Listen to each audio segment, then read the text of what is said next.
વડોદરામાં અસામાજિક તત્વોને કોઈનો ડર જ ન હોય તેવી સ્થિતિ જોવા મળી રહી છે। આરિફ શેખ નામના યુવકે કોર્ટ સંકુલમાં વિડીયો બનાવ્યો। પોલીસ વાનમાંથી એટીટ્યુડ સાથે ઉતરતો હોય તેવો વિડીયો બનાવ્યો। પોતાની જાતને ગુંડા તરીકે રજૂ કરતો હોય તેવો વિડીયો તેનો સામે આવ્યો। આરિફ શેખ આરોપી છે કે રીલ બનાવવા આવું કૃત્ય કર્યું તે તપાસનો વિષય છે। આરિફ શેખનો વિડીયો કોણે બનાવ્યો તે પણ તપાસનો વિષય છે।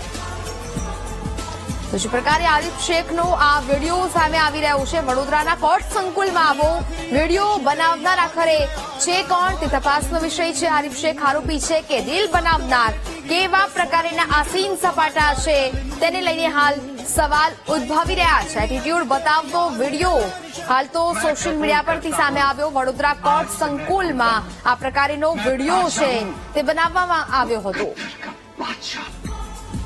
વડોદરામાં અસામાજિક તત્વોને જાણે કે કોઈનો ડર જ ન હોય તે પ્રકારની સ્થિતિ જોવા મળી રહી છે। આરિફ શેખ નામના યુવકે કોર્ટ સંકુલમાં આ વિડીયો બનાવ્યો। પોલીસ વાનમાંથી એટીટ્યુડ સાથે ઉતરતો હોય તેવો વિડીયો તેને બનાવ્યો છે। પોતાની જાતને ગુંડા તરીકે રજૂ કરતો હોય તેવો વિડીયો તેનો સામે આવ્યો છે। આરિફ શેખ આરોપી છે કે રીલ બનાવવા આવું કૃત્ય કર્યું તે તપાસનો વિષય છે। આરિફ શેખનો વિડીયો કોણે બનાવ્યો તે પણ તપાસનો વિષય છે, પરંતુ આ પ્રકારના વિડીયો સામે આવતા અનેક સવાલ ઉઠે છે।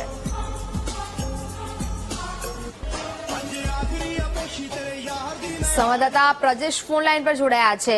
પ્રજેશ, વડોદરામાં અસામાજિક તત્વોને કોઈનો ડર જ ન હોય તેવી સ્થિતિ જોવા મળી રહી છે। આરિફ શેખનો એક યુવક કે જ્યાં કોર્ટ સંકુલમાં જ આ પ્રકારનો વિડીયો બનાવી આવે છે। હજી વાત કરવામાં તો વડોદરાના કોર્ટ સંકુલમાં આરિફ શેખ નામના યુવાના વિડીયો બનાવ્યો હતો અને કબૂલ કરતા કહ્યું કે આજ છે મેં ગુંડા હું ગીત પર વિડીયો બનાવી કર્યો વાયરલ। તો ચોક્કસપણે જોઈ રહ્યો છે કે હવેના લુખ્ખા તત્વો, અસામાજિક તત્વોને પોલીસનો કોઈ ડર રહ્યો નથી અને હવે કોર્ટ સંકુલમાં જ પોતાની મનમાની કરી રહ્યા હોય એવા દ્રશ્યો કેદ થયા છે। બિલકુલ પ્રજેશ, જાણકારી બદલ આપનો આભાર।